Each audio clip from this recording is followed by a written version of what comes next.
In the summer of 1815, a vastly significant conflict unfolded near the small town of Waterloo in Belgium, marking the climax of decades of strife across Europe.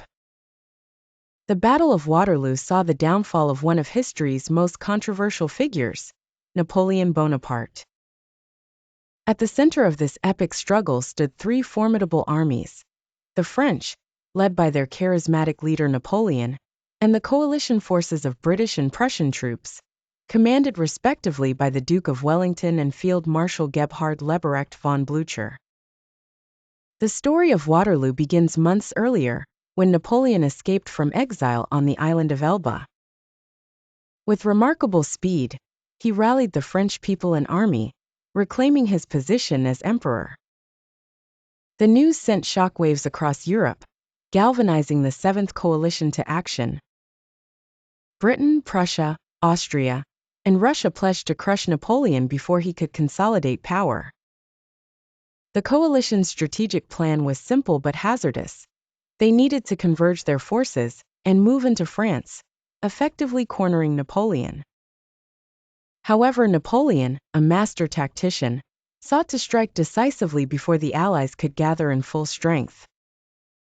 With a veteran army and his unparalleled military acumen, he marched towards Brussels, aiming to divide and conquer his foes. On June 16, the initial engagements at Ligny and Quatre-Bras set the stage for what was to come. Napoleon defeated the Prussians at Ligny, but the cost delayed his advance, giving Wellington enough time to establish a defensive position on the ridges of Waterloo. Wellington's strategy involved utilizing the high ground, while Blücher's Prussians, bruised yet emboldened, vowed to reunite with British forces. The morning of June 18, 1815, dawned gray and muddled by rain. The rain-soaked fields turned the battlefield into a swamp, complicating maneuvers for Napoleon's formidable artillery. Despite these challenges, around 11 a.m., he commenced his attack with a furious artillery barrage, followed by a French infantry assault on the Allied forces positioned at Hougoumont. As the day unfolded, the battle teetered back and forth. The French cavalry charged relentlessly, seeking to dismantle Wellington's formation, but wave after wave were met with resistance. The Allied squares held firm, defying expectations and maintaining the line. Meanwhile, to the east, Napoleon was underestimating the rejuvenated Prussian forces. Blücher and his men were advancing staunchly toward the battlefield, eager to assist their British allies. By late afternoon, the Prussians, arriving in segments, inflamed the French right flank, turning the tide against Napoleon. Realizing his wavering position, Napoleon launched the Imperial Guard, his elite and most reliable troops, in a final desperate assault against the British center.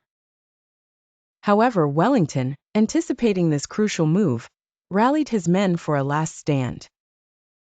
The British lines held steadfast and in a decisive counterattack, shattered the French offensive. With the British standing resolutely, and the Prussians converging mightily, the French resistance collapsed. By evening, Napoleon's forces were in full retreat, and the Allies pursued, ensuring the innervation of the French army. The coalition's victory at Waterloo was monumental. Napoleon's abdication followed swiftly, and he was exiled to the remote island of St. Helena, where he eventually died. The battle not only ended the Napoleonic Wars, but also reshaped Europe's geopolitical landscape, paving the way for the Congress of Vienna, which aimed to prevent future large-scale conflicts.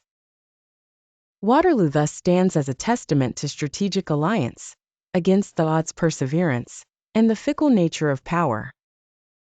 As the dust settled on the battlefield, the world witnessed the end of an era, a closing chapter on the extraordinary rise and fall of one of history's most iconic leaders.